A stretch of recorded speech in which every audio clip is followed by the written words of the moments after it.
সম্প্রতি ময়মনসিংহে এক হিন্দু যুবককে ধর্ম অবমাননার অভিযোগে পিটিয়ে হত্যা করা হয় এবং লাশ পুড়িয়ে ফেলা হয়। এরকম ঘটনার ক্ষেত্রে রাষ্ট্র সমাজ ও সর্বোপরি মুসলমানদের করণীয় কি? খুবই দুঃখজনক এবং বেদনাদায়ক একটি ঘটনা ঘটেছে। এই ঘটনাটি আমরা পত্রপত্রিকার মাধ্যমে যেটুকু জানতে পেরেছি সেটা হলো যে এই ঘটনার পেছনে ঘটনা হলো যে এই হিন্দু যুবক একজন শ্রমিক আন্দোলনকারী। তিনি শ্রমিকদের অধিকার নিয়ে কাজ করতেন এবং কারখানা কর্তৃপক্ষ তাকে দমন করবার জন্য তার নামে মিথ্যা অভিযোগ তুলে সাধারণ মানুষের কাছে তাকে ঠেলে দেন এবং পরিকল্পিতভাবে ধর্ম অবমাননার ঘটনা ঘটান। যুবক ধর্ম অবমাননা করেছেন কিনা সেটা আমরা জানতে পারিনি, তবে তাকে যে পরিকল্পিতভাবে ফাঁসানো হয়েছে এবং এটা যে পরিকল্পিত হত্যাকাণ্ড সেটা বাণিজ্যিক স্বার্থে সেটা মোটামুটি পরিষ্কার। তো বাণিজ্যিক স্বার্থে ধর্ম অবমাননার ভুয়া যারা তুলেছে তাদেরকে তুলে আনা দরকার এবং তাদের চেহারা প্রকাশ করা দরকার এবং তাদেরকে বিচার মুখোমুখি করা দরকার, দৃষ্টান্তমূলক শাস্তি নিশ্চিত করা দরকার। এখানে সংক্ষুব্ধ জনতা যারা তার গায়ে আঘাত করেছে বা তাকে হত্যা করেছে তাদের দোষের জায়গা আছে, সেটা আমরা কথা বলবো, কিন্তু তার চাইতে বড় বিষয় হলো তাদেরকে সংক্ষুব্ধ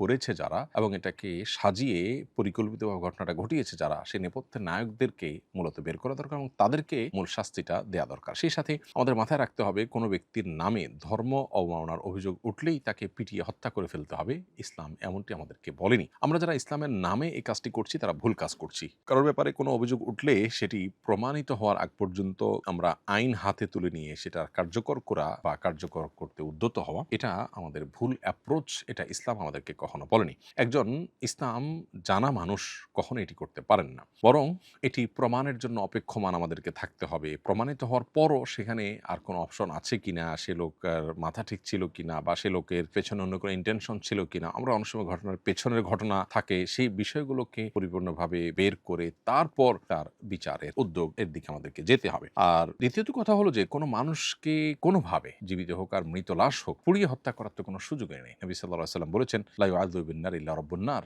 আগুন দিয়ে আগুনের পালনকর্তা আল্লাহ ছাড়া কেউ কাউকে শাস্তি দেওয়ার কোনো অধিকার নেই। অতএব এভাবে আগুনে পুড়িয়ে ফেলা খুবই নির্মমতা, কোনোভাবে গ্রহণযোগ্য নয়। কোনো অভিযোগেই কোনো মানুষকে আগুন দিয়ে পোড়াবার সুযোগ নেই। ইসলাম আমাদেরকে সে অনুমোদন করে না। যারা এই কাজটা করেছেন তাদের আল্লাহর কাছে তওবা করা উচিত এবং আমাদের সবার এখান থেকে সতর্ক থাকা উচিত যে ধর্ম অবমাননার অভিযোগ উঠলেই এখানে কেউ পরিকল্পিতভাবে অভিযোগ তুললো কিনা, যিনি অবমাননা করেছেন তার অবমাননাটা প্রমাণিত হলো কিনা, তার মিনিং ভিন্ন কিছু ছিল কিনা, অথবা অন্য কোনো ইস্যু এখানে থাকতে পারে কিনা, পুরো জিনিসটা পুঙ্খানুপুঙ্খরূপে বিশ্লেষণ করে বিচার করে তারপরে সিদ্ধান্তে আসতে হবে। এক কথা, সাধারণ মানুষ ধর্ম অবমাননার কথা শুনেই কোনো মানুষের উপরে চড়াও হওয়া এবং তাকে পিটিয়ে হত্যা করা, লাশ পোড়ানো, এগুলো কোনোভাবেই গ্রহণযোগ্য না। আমাদের এগুলোর বিরুদ্ধে সংগ্রাম করতে হবে এবং এভাবে আইন হাতে তুলে নেওয়া, এই কালচার থেকে আমাদের বেরিয়ে আসতে হবে। এবং সেই সাথে প্রশাসন এবং সংশ্লিষ্ট মহলের একটা কর্তব্যের জায়গা আছে, সেটি হলো যে এ ধরনের ধর্ম অবমাননার ঘটনা যাতে না ঘটে তার জন্য কঠোর আইন এবং তার প্রয়োগ থাকতে হবে। সাধারণ মানুষ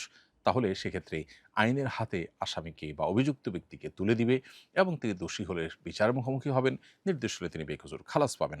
যখনই আইনের কার্যকারিতা কমে যায় তখন সাধারণ মানুষ আসলে আইন হাতে তুলে নেওয়ার মতো কাজটি করে। বিধায় এখানে সাধারণ মানুষের যেমন করণীয় আছে, এখানে আইন প্রণেতাদের এবং রাষ্ট্র পরিচালনার দায়িত্বে যারা যখন থাকেন তাদেরও গুরুত্বপূর্ণ ভূমিকা রাখবার সুযোগ আছে। বিধায় আমাদের সেদিকটা খেয়াল রাখতে হবে।